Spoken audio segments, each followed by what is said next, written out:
To defeat the Lakota Sioux once and for all, General William T. Sherman looks to a brutal tactic he used during the Civil War.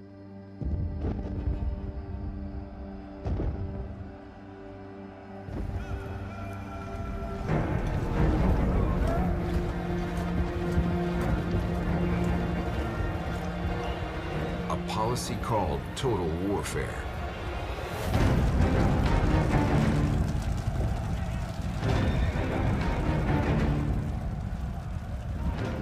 During his march across Georgia, Sherman's troops torched 300 miles of civilian homes, farms, and livestock.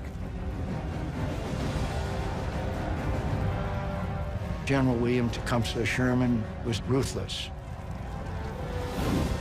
He realized that he had to cut the heart out of the South. He had to stop their base from functioning so the armies would be starved. It was terrible what he did. Very successful, but honestly, ruthless.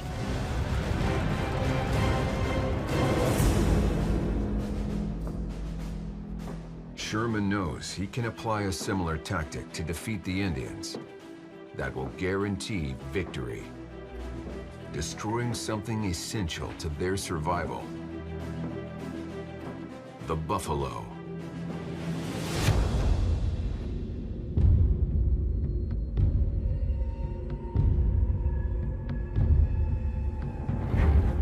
At their peak, tens of millions of buffalo roamed the plains, from Canada to New Mexico.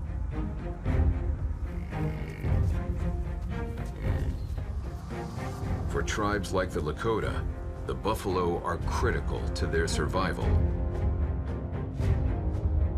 The buffalo was our life. We used every part of the buffalo. Nothing was wasted. We used the bones, the hide, of course, the meat. The internal organs we used for strings and bags. We always lived around the buffalo. I mean, wherever they went, that's where we went.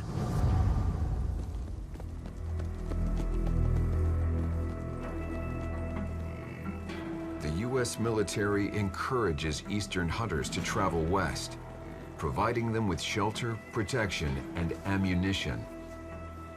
Enticed by the Army's offer and the opportunity to make up to $700 a day, the hunters massacre entire herds of buffalo, all in a plot to starve the Indians.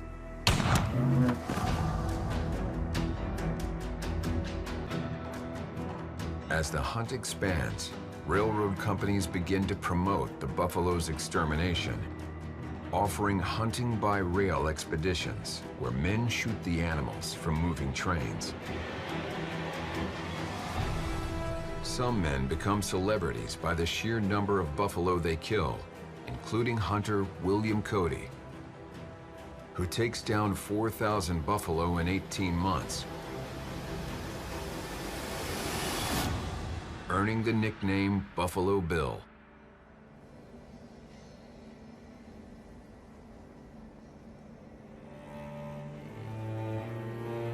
By 1877, the buffalo's population, once estimated at 60 million, plummets to below 2,000.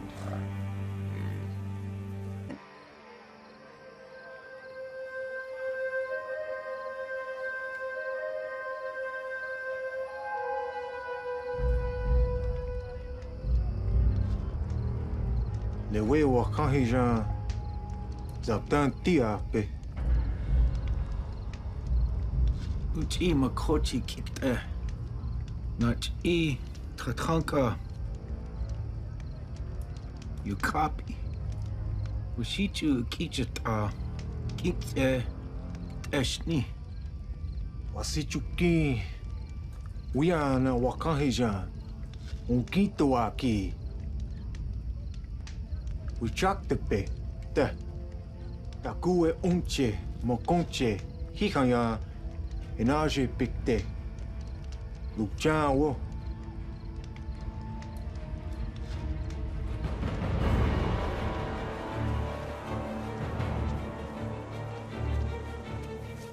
Lakota leaders Crazy Horse and Sitting Bull face a difficult decision. Stay in the Great Plains and fight, or move their people away from everything they've ever known. These men were hunters, they were fighters, they were providers. They had pride, they had strong spirits. Everything they did at that point was just to stay alive.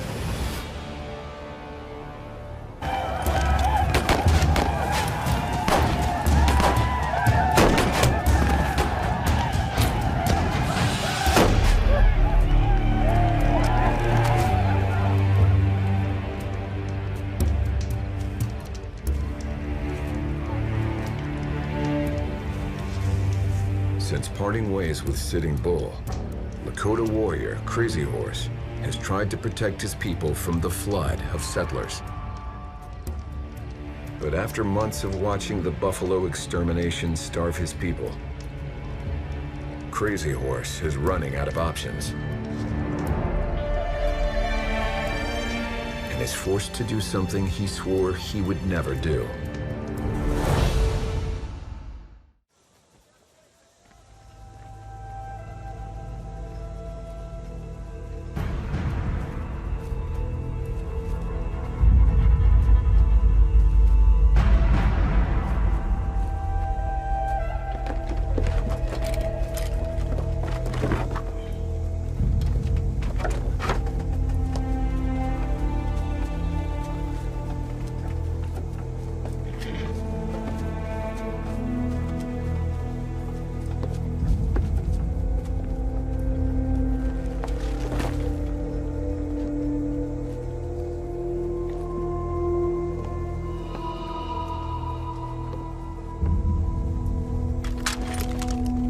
Easy, boys.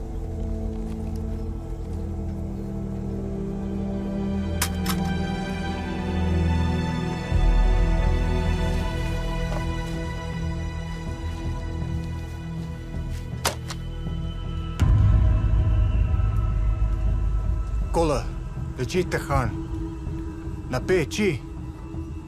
Yuse.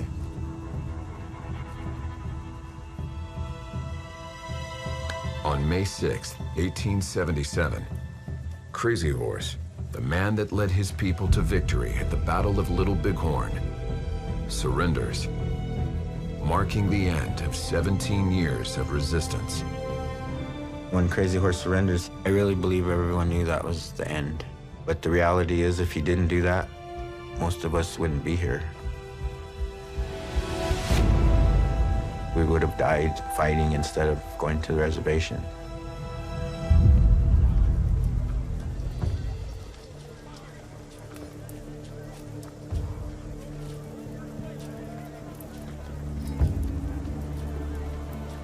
But while the move onto a reservation may have saved his people from starving,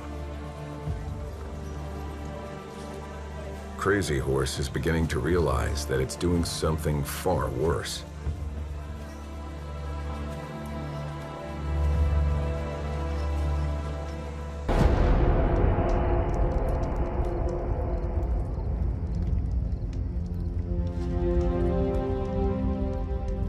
After months on the reservation, Crazy Horse fears his people are on the verge of losing their identity.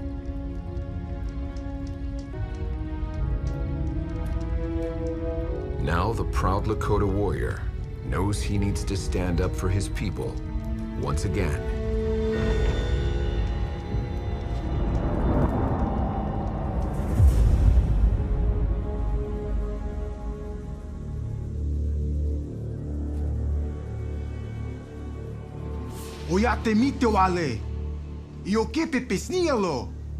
My people are not happy here. I am not happy here. We do not want to live here on this reservation. I want what I was promised, a reservation of our own, a place where we are free, even if we are not.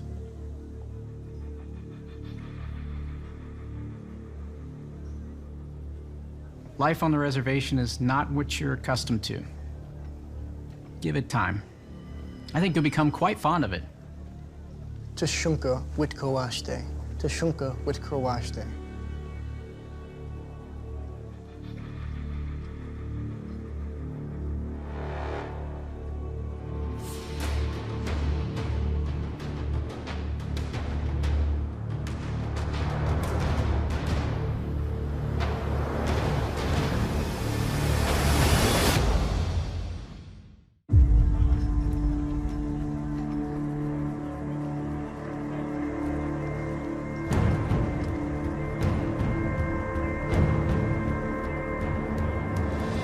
Months after leading his people onto a reservation, Crazy Horse is growing restless.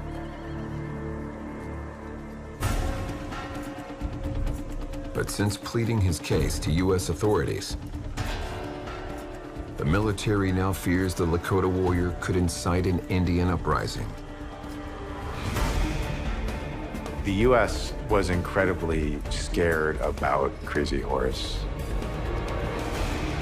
There's rumors going around that Crazy Horse wants to kill a visiting U.S. general.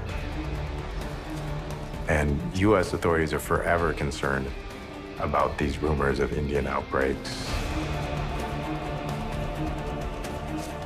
As fear of Crazy Horse's intentions spreads, the Lakota warrior decides to meet with reservation agents to clear his name.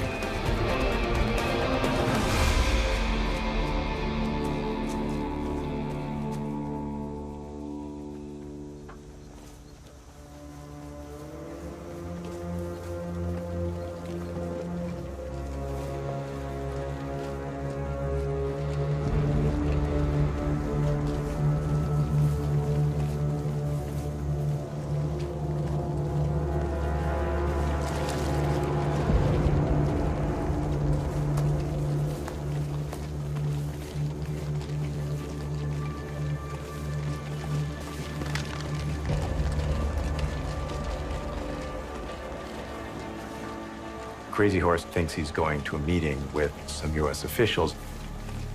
He doesn't realize the magnitude of what's about to happen.